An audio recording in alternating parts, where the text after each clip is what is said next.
Hello, my name is Anna Rathman, and I am the host of the Chamber Music Mindset.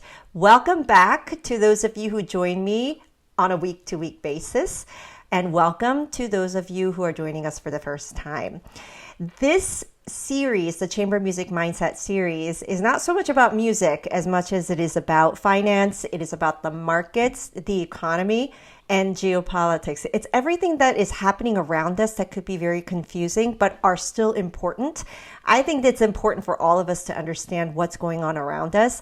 And those of you who are inclined to want to know, that's what this is. This video is. It's for you. I'm hoping that I can break it down into bite-sized information and, get rid of the jargon a bit, because we do have a lot of jargon in the investment industry, and hopefully I can speak to you as if I'm having, tea with you or over dinner. Okay, before we begin, I do need to remind everyone that this video is for information purposes only, because I like to communicate this stuff with you guys, and it is not investment advice or any type of solicitation. All right, let's begin with the weekly update on what happened with the markets. It was an exciting week, meaning the stock market was up. S&P 500 index for the week returned 1.7%. Russell 2000, which is, again, small caps, meaning smaller companies, returned 2.4%. I've mentioned this before, but whenever smaller companies outperform larger companies, that in general signals that there is a lot of risk on attitude, as in, we feel really good about taking risk today or this week. And that's what happened last week. Small caps outperformed large caps. Nothing in the world really changed, as in, Mr. Xi and Mr. Trump are still speaking, and they're still, going back and forth about negotiating. They haven't met yet. That is happening at the end of this month, and certainly the negotiations aren't over. But the market sort of, breezed past it, right? There were some other developments that I will mention in a second. It has to do with the lending environment. I don't know if you were paying attention to the markets last week, and you might have seen headlines mention cockroaches. I won't go into that in this segment of the video, but in a later segment I will. But cockroaches were in the news, and thankfully for all of us, not the real kind. And certainly those cockroaches made everybody a little bit jittery, and there was a bit of a sell-off. Now, what rescued the markets at the end of the day were not only risk on attitude, as in, we feel like taking on more risk, but also the Federal Reserve. A few of the Fed officials came out talking in very, very dovish tone. It included Chairman Powell, who is the chairperson of the Federal Reserve. And basically, their tone and what they said pretty much all pointed to continuous cutting through the end of the year. So we have one more this month. So we have one this month and then one in December. So it looks like, from what they've been talking to us, how they've been talking, that we're going to have two more cuts of at least 25 basis point each.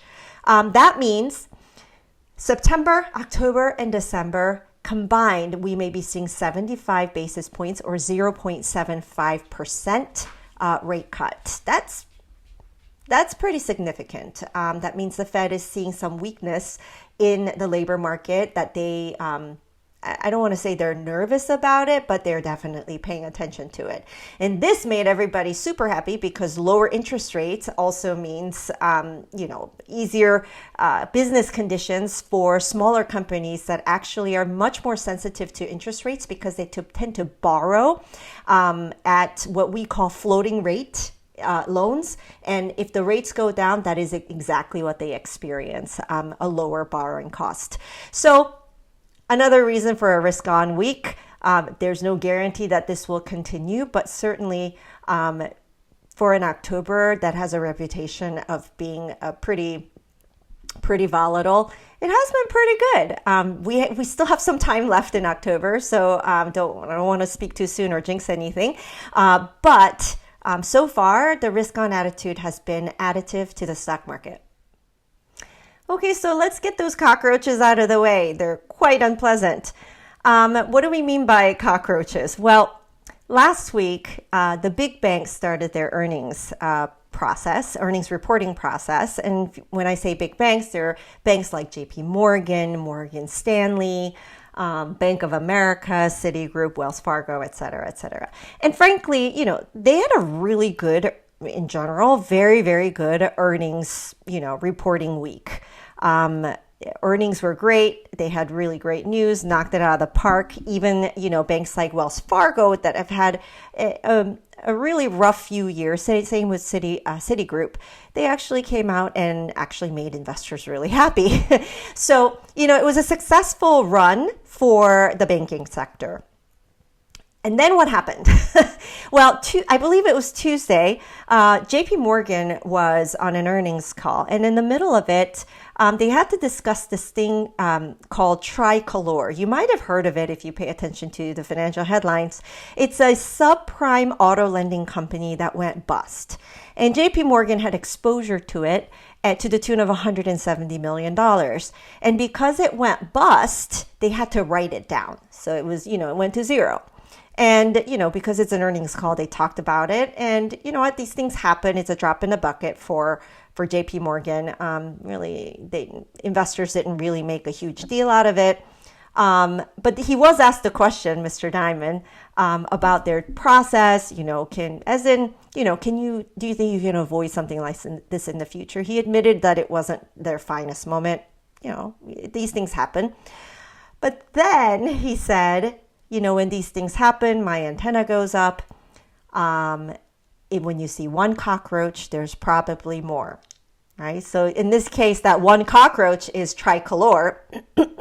And then more cockroaches are potentially bad deals that are hanging out somewhere in a portfolio or in the economy. Now, when someone like Mr. Diamond, who is the CEO of JP Morgan, says something like that, people straighten up and listen. And actually, I really like Mr. Diamond. I think he's very successful. I respect him very much. But people did stand up and sit straight up and pay attention, for sure. And everyone talked about cockroaches. For the rest of the week, it was a very unsavory week for myself. Let's put it that way. The question here is this an infestation or is this, a lone cockroach that's hanging out, right? People tend to think in extremes. If there is one, there must be more, and then they tend to panic. Or if they haven't seen one, they tend to exist like those things don't exist. The reality is that we're probably living among bugs. That's just life. And it's not so much that it's because we're later in the cycle or early in the cycle. These things just exist, right? That's why banks have this thing called, loan loss provisions. They expect certain amount of loans to go bad because, again, it's just part of life and part of running a business, right? So the panic of last week, which, by the way, was exacerbated by the fact that some of the smaller regional banks reported, and they also said that they had a write-down due to a potential fraud. It was either an actual fraud or a potential fraud. That one, I'm just going to consider them allegations at this point. And of course, everyone thought, okay, it must be more cockroaches. And then there was a wipeout of about $100 billion in market capitalization from bank stocks. I mean, that was a little bit of a jolt, right? By the way, the banks are back. Markets are back up. So, that was a momentary panic. But this is sometimes how the market works. When people panic, they sell. When they buy, they act like they don't believe that that cockroaches don't exist. They're a figment of our imagination. But I want everybody to remember, in reality, we do live among bad deals.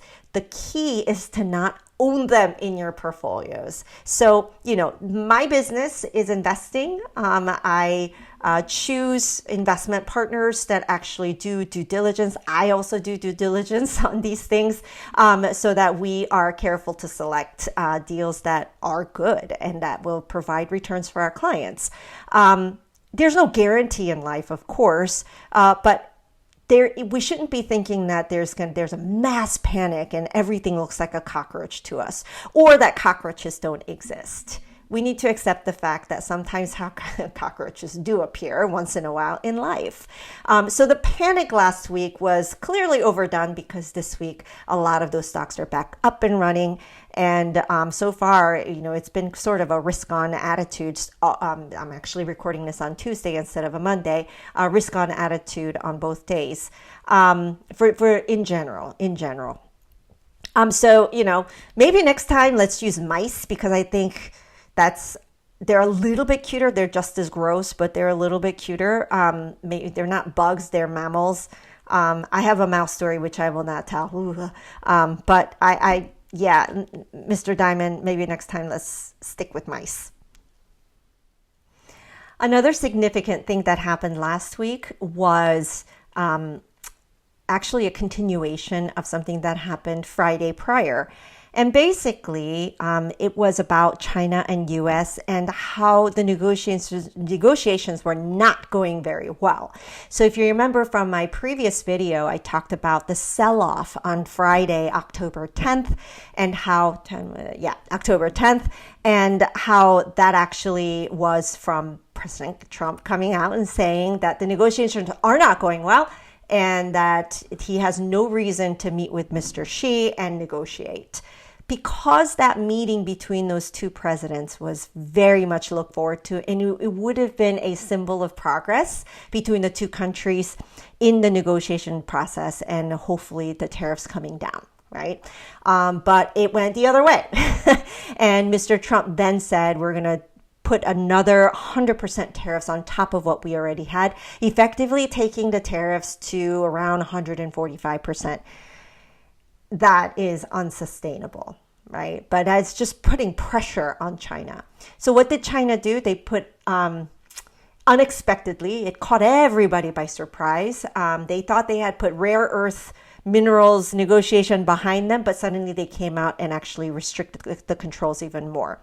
Now, in order to talk about what happened this week, I'm going to explain a little bit more about those restrictions. Not only did they say, export controls on those rare earth minerals, they also said, hey, I'm picking two random countries, France and Netherlands. If you two want to trade some kind of, electronic products or some kind of high-tech products, and there's a trace amount of Chinese rare earth minerals in there, then we want to know about it and you need to tell us. So if you are France or Netherlands, are you going to be happy with that? Anytime you want to do a trade between you two countries, that you're going to have to ask China's permission? This got everybody angry. It was not really even about the US versus China or President Trump versus President Xi. This was about China versus the rest of the world, because China was putting the world on notice. This allowed the U.S. to sort of create a momentary coalition of other countries, and because everyone was up in arms, right? So this led to Treasury Secretary Bessent to say, I have it here, if China wants to be an unreliable partner to the world, then the world will have to decouple. These are very, very strong words. China then spent the rest of the week walking it back, saying, "Oh, we didn't mean that you had to do that on consumer products." I don't even know really what that means, but they walked it back.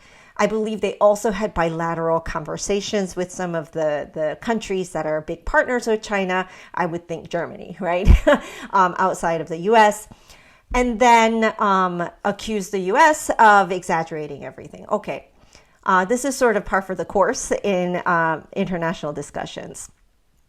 Now, because rare earths are so important, you can sort of see how that could be a big leverage point for China, right? But what happened was U.S. didn't blink. Not only did Secretary Bessent say those strong words, U.S. said, okay, well, maybe we'll just have to talk for longer. That was the solution. U.S. did not say, oh, you're going to restrict the controls. Well, then maybe we can give in some NVIDIA AI chips And then maybe you can loosen those controls again. That's not what US did. It did not come to the table with more stuff. It said, okay, well, maybe we need to talk for longer. And by the way, in the meantime, the tariffs are at 145%. That was what we went with on the negotiating table. That's a bluff. That's calling a bluff, right? Because at the end of the day, China is an export dependent country. They need to export. So if they put export controls and make it very, very difficult for us to use their stuff, guess what happens? Number one, we buy less of their stuff. They're right now thinking that rare earth minerals, they hold such a monopoly on it that the rest of that world has no other choice, right, except to buy them, and they need to work with China and do whatever China says. That can't always be true, right? Maybe they hold the leverage today, but they might not forever, because rare earth minerals are not that rare. They're not that rare. I mean, it's kind of a misnomer. They're rare because it's really difficult to refine. Right? When I say difficult, it's dirty. The process of digging it out and refining it is so environmentally dirty that we don't do it here. I mean, it would violate all sorts of regulations and laws. I hate to say this, but we have China do it and then we buy it, right? So, I mean, let's leave behind all sorts of implications of what that means at the moment. But that's actually how things are done today. But we have all sorts of things that are happening today.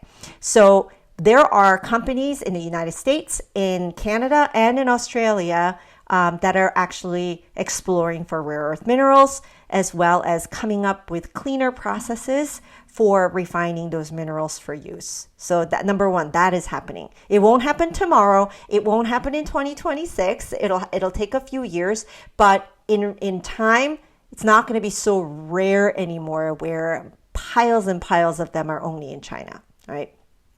The other thing that happened yesterday morning, on Monday morning, was Cleveland Cliffs. So I'm in the Cleveland area. It's Cleveland Cliffs. They actually announced that they're going to be exploring for rare earth minerals. So that was also new. So there's a lot of effort going into it. And just today, the U.S. went into an agreement with Australia for a rare earth mineral partnership. Right. So there are all these things that are happening outside of China. Again, it's not a tomorrow thing. It's not a 2026 thing, but over the long term, the influence or the leverage that China has over rare earth minerals may be waning, right? So, you really don't want to weaponize stuff like that. Just like we don't want to weaponize our, reserve dollar, status either. This is not being a good world citizen. It's counterproductive. Let's put it that way. So that's where we are today, sort of at a détente, right? It's a stalemate. U.S. didn't give in. China had to walk it back, so we're back to square zero. But the tariffs are at 145%. So I hope that they will get this done soon. We all need each other. This is just like, waving a really, really big stick at each other, but it's not helpful at all. So we'll have a deal at some point. Most likely, it's just a matter of time, and hopefully soon, because 145% tariffs are not that pleasant. I know I talked about AI and a potential bubble earlier, but I do want to revisit it because this world is moving so fast. The developments in AI, it's moving really fast, and it's coming to the nearest, cell phone near you. So I feel like it's not something I can go weeks and weeks without talking about. So I talked about whether or not AI is a bubble. In a few videos ago, it was more about, how to sort of define an AI define a bubble within an AI conversation, which part of it feels like a bubble, which part of it does not. I talked about software versus hardware / infrastructure, etc. I'm going to take a different angle here in light of recent developments. If you think about AI as a concentric circle, right? The innermost circle is stuff that's happening today. It's building out of data centers and cloud infrastructure and all of those things that are actually needed to be able to have computing power. I know you probably see in the news, billions of dollars here, billions of dollars there, billions of dollars everywhere to build these data centers. And that can make people feel like that's a bubble. But at the end of the day, AI requires such high processing computing power capacity that I actually think this is sort of not a bubble, and in part of the cycle where there's more room to run, right? We probably need to build more. So from that perspective, and I talked about this a few weeks ago, it's probably not a bubble over the long term, right? Valuations are high. Nobody's denying that, right? The PE ratios, price to earnings ratio on these stocks, high. Oh, absolutely. And there may be a correction. That's not the type of bubble I'm talking about. Okay, so that's the inmost concentric circle. A little bit out, you have energy, right? And you need energy to fuel these things so that you can actually start developing AI software, right? So energy and data centers go like this. Energy is a little bit of a limiting factor because we don't have enough infrastructure to generate the energy that we need right now to accommodate for all this data center that we are building and will be built. Okay, so there's a lot more to come there on the energy side. Probably nuclear is the most efficient form of energy. There's a lot of, feelings around it. So I don't know how productive it would be, but certainly there's a need for more energy. Outside of that, we have some venture companies that are working on the software so that they can actually build something that's reliable that we can use. So you can see the concentric circles going out. That is right now being worked on by a lot of companies. And then another concentric circle out. So last week, there was an announcement that Walmart is partnering with OpenAI so that, users of ChatGPT, me, and you probably, can actually browse merchandise of Walmart merchandise on ChatGPT and be able to purchase them.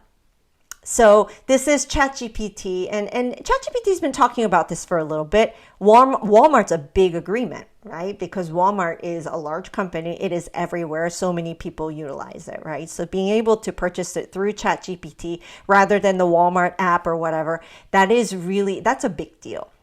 And so that is how AI is very quickly seeping into our daily lives, into our phones, into our fingertips, and our everyday things that we use every day. Okay, so I think this is a big development. That is yet another concentric circle. These adjacencies are becoming kind of starting to fuse, right? So that tells us, and how quickly that has moved, that tells us that AI is here to stay. I mean, in case you were in doubt, AI isn't going to be this bubble that pops and then everyone discovers there's nothing inside. AI is staying. It gets stickier and stickier, not only in your phones and your fingers, sticky fingers, but also in our habits, right? And into the infrastructure of how businesses run themselves, right? Walmart running themselves through ChatGPT, through AI mechanisms. So this is becoming more and more evident. I don't think it's a fad. I really don't. Now, I do think that there needs to be some consumer protection around it because like any useful tool, it can be used for good and bad. In terms of regulations, I don't believe in regulations getting in the way of innovation, but I do believe in consumer protection. How you're going to balance that out, how regulators and government officials and our senators and representatives will balance that out is a very, very big question. But as quickly as this is developing, probably they need to get caught up pretty soon. So it's stickier and stickier. I just don't think this is a bubble. Maybe in terms of prices of these stocks, yeah, I mean, there's a lot of hope built into it, but that's par for the course. That's part of being an investor. Sometimes there is an inflation of expectations, and sometimes that it does get corrected, but underneath, there's something real that is developing here. Okay, everyone, that's the end. I was hoping to be able to share with you what to expect, but the government is still shut down to the dismay of a lot of people. However, we are getting inflation data on Friday. I think that's October 24th. BLS told us that we would earlier in the month, so everyone is waiting for those inflation numbers. So I will be able to talk about something next Monday that is from the government. And I was hoping that Lucas would stick around so that, he can say goodbye to you, but I think he got bored. He left the room. So, all right, the video ends here, and I will see you next week.